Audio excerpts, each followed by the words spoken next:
When we open up our Bibles to 1 Kings chapter 17, we read of a famine in the land. And it is at that time that God instructs Elijah on what he needs to do and how God would supernaturally provide for his people, that he would not lack even in famine. In verse 4, it says that the Lord said, "You shall drink from the brook, and I have commanded the ravens to feed you there." Ravens to feed you. That the raven would bring meat and bread.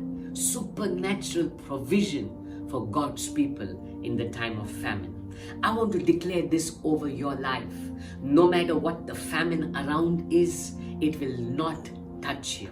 You, as you begin to yield to the Lord and walk in the direction that God leads you into, would begin to experience the supernatural provision of God.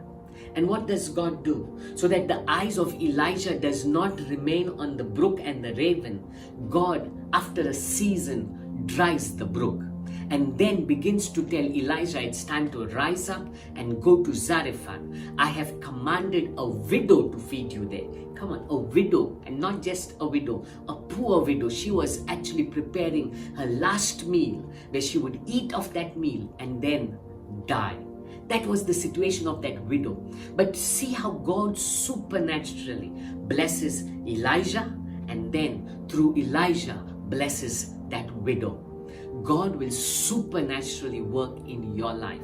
I want to declare this over you. No matter what the famine is, no matter what the circumstances around are, just as Elijah obeyed the Lord and began to see the supernatural move of God in his life, you, as you obey God, you will see the supernatural provision, supernatural move of God in your life. I want to tell you, believe God for big things. But as you are believing God for big things, obey God in the smallest of the smallest thing. As you obey Him, you will definitely see the big things that only He can do in your life.